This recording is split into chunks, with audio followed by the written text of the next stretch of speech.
Përshëndetje miq të emisionit tonë. Sot do të flasim për infeksionet urinare, cilat prekin ato dhe simptomat e tyre dhe si të mbrojemi. Infeksionet urinare prekin traktin urinar, më shpesh vezikën e urinës dhe ureterët dhe veshkat nëse ne lëmë që ky infekcion të përshpejtohet. Atëherë, kush janë shkaktarët kryesor të infeksioneve bakteriale? 1. Infeksionet bakteriale më të shpeshta janë Escherichia coli, që prek rreth 75-85% të popullatës. Vjen bakteri nga zora e trash, depërton në hyrje të pjesës fundore të traktit urinar dhe mandej depërton në brendësi të sistemit urinar. Më të rrezikuara në këto raste janë femrat, pasi pjesën e uretrës e kanë shumë të shkurtër, sidomos femrat gjatë shtatzanisë. Klebsiella, Proteus mirabilis, një bakter i cili alkalizon urinën, Enterococcus facialis, Staphylococcus saprophytus, më të shpesh tek gratë e reja. 4. Infeksionet nga kërpudhat e ndryshme ose nga myku i bardh, Candida albicans.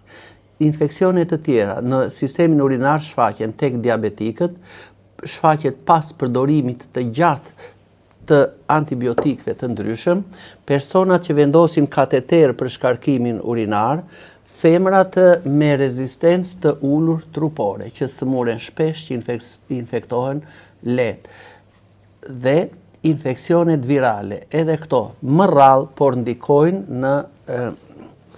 në përshpejtimin ose në përkeqësimin e situatës gjatë urinimit. Tek infeksionet virale, më të shpeshta janë adenoviruset, prek më shumë fëmijët ose të rriturit me rezistencë të ulur trupore. Kush janë faktorët që nxisin infeksionin? Higjiena intime jo e përshtatshme, mbajtja e urinës për një kohë të gjatë, shplarja e gabuar pas defekimit. Pra, ka njerëz që shplajnë me i dorë para mbrapa dhe kjo krijon mundësinë që Escherichia coli nga sistemi i tretjes kalon lehtë në sistemin urinar. Shtatzania, menopauza, ulja e estrogenit gjatë menopauzës e të tjera, pirja e pakët e ujit dhe dehidratimi i trupit. Si ndodh infeksioni? Le të themi, nga pirja e pakët e ujit, do të urinojë më pak dhe këto bakterie që hynë nga uretra ose nga anusi në uretër, ngjiten në mukozën e brendshme të uretrës, shumohen në urinë dhe mandej lëvizin nga uretra në drejtim të vezikës urinare ose të veshkave nëse nuk trajtohen. Cilat janë simptomat kryesore në rrugët e poshtme të sistemit urinar? Pra, uretër, vezik urinare, dhimbje ose ndjesi djegjeje gjatë urinimit, urinimi shpesht dhe i dhimbshëm, sidomos në pjesën fundore të barkut, vështirësi në zbrazjen e vezikës urinare ose dizuria, vështirësia si thuash si një urinim me pika, si me pengesa e kështu me radhë, nevojë shpesht për të urinuar, por në sasi të vogla, urinime të shpeshta. Pra, nëse vezika urinare nuk e zbraz deri në fund, sigurisht që do të kemi urinime të shpeshta. Ose urinime të shpeshta gjatë natës, ose nokturia, zbrazje e dhimbshme ose e pavullnetshme e vezikës urinare, urinim pika-pika, stranguria, rrallë prania e gjakut në urinë ose hematuria.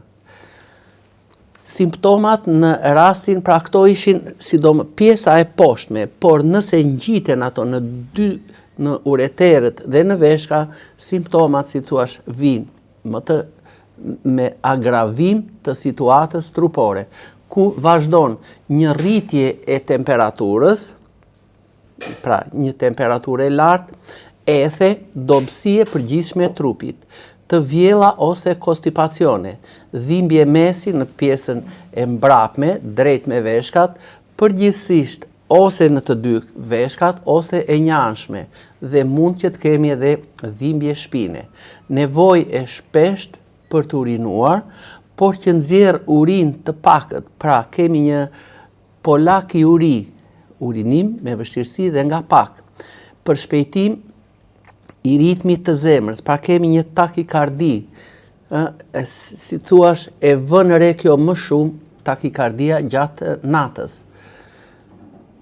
Këto janë disa nga shenjat më të shpeshta që kapin kur infeksioni urinar ka ikur nga vezika urinare dhe ato bakteriet po tentojnë që të shkojnë në drejtim të veshkës.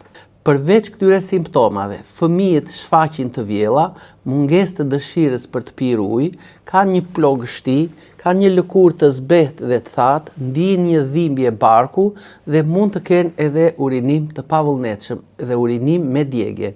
Cilat do të ishin ekzaminimet kryesore nëse njeriu ose individi i vren, le të themi, 70% të këtyre simptomave që unë përmenda më sipër.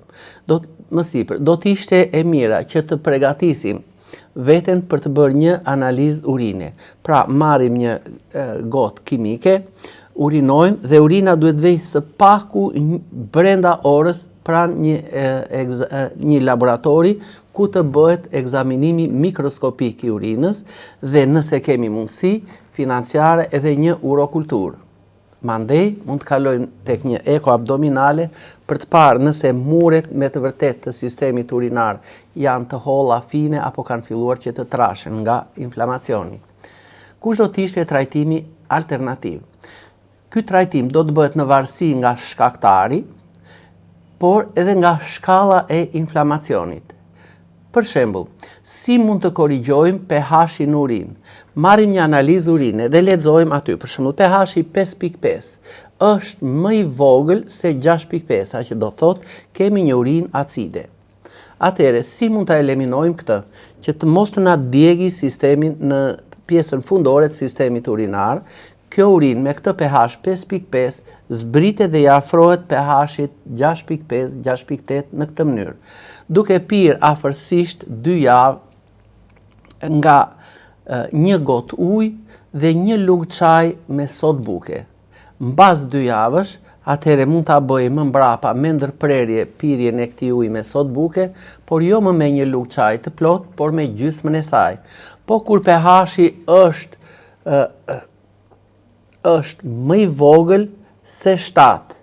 Pra, le të themi, jemi afruar kufirit 6.5, 6.8, 7, atëherë në këto raste çaji me sodën e bukës ndërpritet. Ndërsa, kur pH-i është më i madh se 7, pra kemi një urinë bazike, edhe kjo është gryse, atëherë mundohemi që të hedhim në gjell një lugë supe me uthull molle në ditë. Në rast se ka nauze ose të vjella, shtoni në gjell 1 deri në 2 lugë çaj në ditë me mendër të butë ose nenexhikun. Pra, mendra e butë, edhe në rastet kur fëmijët kanë dhimbje barku, kanë të vjella e kështu me radhë, është e mrekullueshme ose si një gotë çaj, ose duke e hedhur në pjatën e gjellës së tyre. Trajtimi i mykut në pjesët intime, në pjesët urogenitale. Si do të veprojmë? Nëse kemi kruarje të shpeshta, atëherë në pjesët intime, ose dhe në të dy anët e kofshëve, mundet që të veprojmë në këtë mënyrë dhe të kemi një zgjidhje plotësisht të lehtë. Bëjmë një shplarje të organit gjenital 2 herë në ditë me një çaj. Po si do ta përgatisim atë? Le të marrim për shembull, të hedhim nga çaji kandimer afërsisht në një çajnik që nxen afërsisht 1 litër ujë, do të hedhim 4-5 lugë gjelle çaj kandimer dhe në të hedhim ujë që ta përvëllojmë atë. Në këtë mënyrë.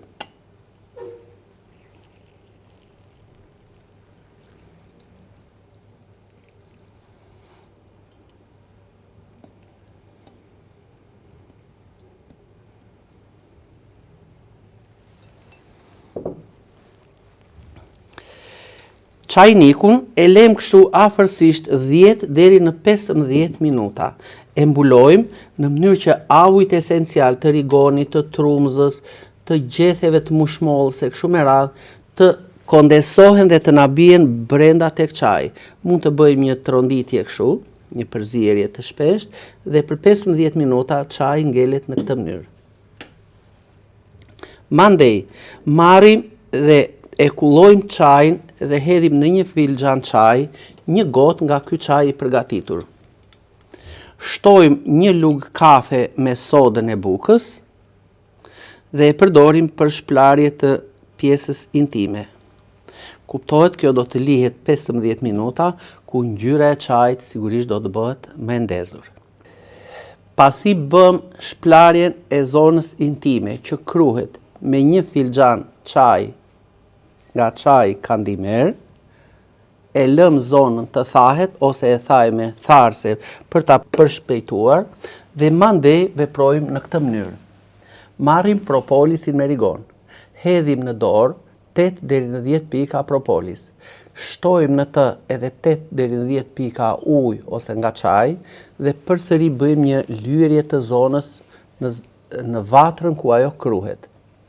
Propolisi me rigon jo vetëm që është një antimikotik dhe antibakterial i mrekullueshëm, por do të na ndihmojë që neve kur të vendosim kremin antimikotik ose kandimer, përbërësit aktiv të kremit të ngjiten shumë lehtë tek lëkura.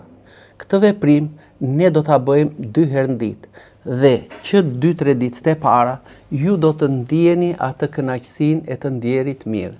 Trajtimi i infeksionit në rrugët urinare, pra trajtimi bakterial. Atëherë, marrim afërsisht në një çajnik që nxen afërsisht 2.5 litra ujë. Hedhim në të, pra ne kemi hedhur tek hinka këtu, tek kjo sita, afërsisht 10 lugë gjelle çaj uromer. Dhe nëse kemi urinim të shpesht dhe urinim të pavullnetshëm gjatë natës, do të shtojmë tek ky çaj këtu 1 deri në 2 lugë gjelle nga çaji i gorricës, pasi ka veti rrudhëse dhe të kurse, pra e komandon, si të thuash, atë urinimin e shpesht dhe pengon që ky urinim të dalë në mënyrë të pavullnetshme. Mbasi e vlojmë afërsisht 2 minuta me kapakun e mbuluar, nga ky çaj neve afërsisht pim 10 deri në 12 gota në ditë për të rriturit dhe 3 deri në 4 filxhana çaj për një fëmijë afërsisht 10 vjeç, 4 deri në 6 filxhana për një fëmijë të rritur 12 deri në 15 vjeç. Atëherë, kjo shplarje që i bëjmë ne sistemit urinar me plot bimë antibakteriale të vendosura në brendësitë saj, duke filluar që nga dëllinjat edhe duke vazhduar edhe me rigonin, edhe me firin e gurit, edhe me shumë bimë të tjera, atëherë po ta vlojmë këtë çaj, ne do të marrim afërsisht një çaj që është i mrekullueshëm për luftimin e infeksionit urinar. Nëse do ta përdorim këtë çaj 10-12 filxhana në ditë për të rriturit, atëherë nuk do të mendojmë se do të kemi një urinim të shpesht gjatë ditës, aq sa ai personi me atë infeksionin e tij shkonte në tualet 5-6 herë gjatë natës dhe nuk bënte një zbrazje të plot të vezikës urinare. Ky çaj është antibakterial, e lufton shumë mirë Escherichia colin dhe ato bakteret e tjera që ne përmendëm. Nëse do të ishte që ne nuk do të kishim rezultat në trajtimin e këtij lloji infeksioni urinar, duhet jeni të bindur që nuk mund ta hapnim gojën dhe të flisnim për këtë lloj infeksioni në emision. Nëse përdorim çajin uromer në ato doza që unë përmenda, nëse përdorim edhe nga vaji i ekstraktit balsamik, pra një përzierje vajrash dhe bimore dhe esenciale, nëse përdorim propolisin e bletës 3 herë në ditë nga 10-12 pika, do të vëmë re që Escherichia coli brenda jo më pak se 1 jave fillon që të përgjysmoj atë sasin e tij numerike në mikroskop. Pra, do të ndihemi mrekullisht mirë dhe nëse do të bëhet analiza brenda 3 javësh, sigurisht që Escherichia coli, ajo që thamë është më e përhapura, ka filluar që të ulet në sasi jo më me vlera 1 ose 2 shifrore me miliona, por ajo arrin afërsisht të ulet 200.000, 300.000, 500.000 dhe vazhdimësia e këtij trajtimi për një periudhë kohe 1 mujore do të vini re që ngarkesa bakteriale do të jetë pothuajse brenda normës. Për të paksuar sasin e të quarit natën, sidomos tek të moshuarit mbi moshën 60-65 vjeç, atëhere do të ishte mirë që krahas ekstraktit balsamik, pra vajrat bimore dhe esenciale, mundet të përdorim edhe vajin e kungullit që të ndihmojmë moshat e thyera që atë gjumin e natës ta bëjnë të qetë. Pra, të paksohet sasia e të quarit natën. Dhe këtë vaj i kungullit ose 1 lugë gjelle me fara kungulli në ditë e realizon më së miri këtë mision, le të themi, në luftimin e infeksioneve urinare dhe në paksimin e shpeshtësisë së të quarit natën. Shpresoj që ky emision të vlej shumë për të gjithë ata njerëz që kanë infeksione urinare sidomos të shpeshta, por njëkohësisht edhe në kruarje në pjesën intime gjenitale. Mirupafshim në emisionin e radhës.